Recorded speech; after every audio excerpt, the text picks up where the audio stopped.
I would add from TRS side, just in terms of my own classes, I try and have a balance of sort of regular sort of metrics. So there are midterms and finals, sometimes quizzes, depending on the course and whether it's a lower division course or an upper division course. In a couple of my upper division courses, so I teach mostly in Eastern religions, the religions of India, primarily also of China. In my final project, so students have quizzes and they've got papers to write and things to do like that, but then the final culminating project is one that I ask them to take on for themselves. So sort of picking up where Patrick was pointing, which is that this should be an education that you are involved in, you are crafting, you are pursuing for yourself, right? I will have already had enough traditional metrics, enough traditional sort of means of assessing students that I can kind of risk one assignment that's more creative.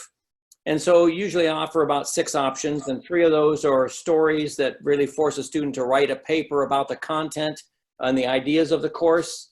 And then there will be one that invites them to do some creative writing. And then one that's an artistic option. And so there I've had students make videos. I had a metal sculpture, a woman welded a very large sculpture. I've had students do paintings and dances, create mini operas, all sorts of artistic expression. And then the 6th option is, you probably know best how you learn, so tell me, and we'll negotiate a final project. And in this one final project, I then require students to reflect on how they've learned, not just what they've learned, but how they've learned differently by using their hands or their voice or their feet for dance, right, or sculpting clay. And so I'm trying to get them to sort of a metacognitive approach above the sort of normal level of thinking about the process by which they own their own education. All of this, of course, requires that the student actually produce something that's connected to the course and insightful and thoughtful, right? So it's not just a sort of a free, oh, here's a painting I've done. So I think, Patrick sort of launched that idea that this really is, students flowering, right, intellectually, as we're in the academy together. And we want to try and facilitate that. And for those students who really want to take advantage of that, there's lots of opportunities to do lots of different kinds of things. That said, we still take some quizzes. Brett can tell you, he mentioned that we studied together this last fall. There's a variety of things that you've got to do, but then there's opportunities for other kinds of learning as well.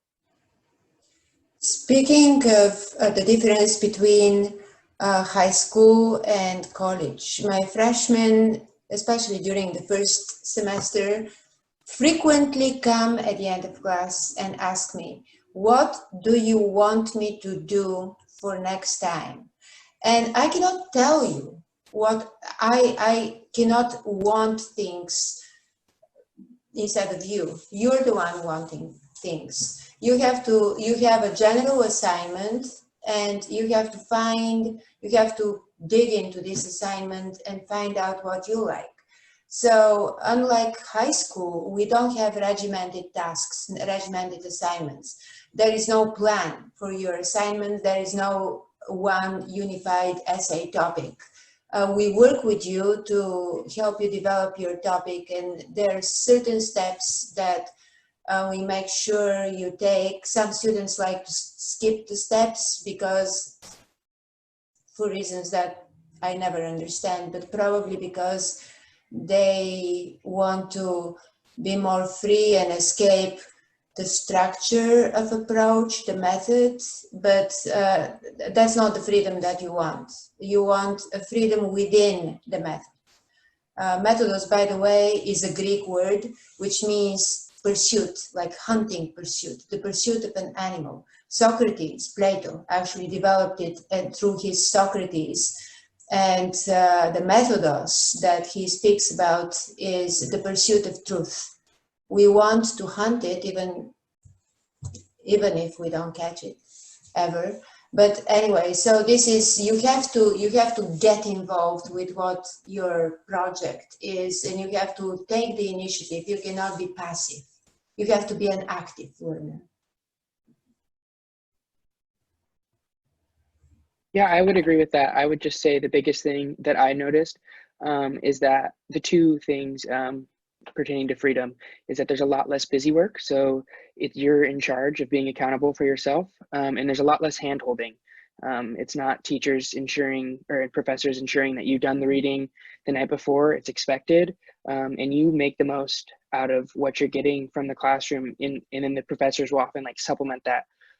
So they'll give you the reading, you're responsible for that. And if you come to class unprepared, then that's on you, unlike in high school, where they might repeat the information. Like there's a lot of facilitation of discussion around what was expected to be read. So I just think, again, there's a lot of freedom to choose kind of what Professor Downey was saying. But I think choosing to do the readings will always be in your benefit.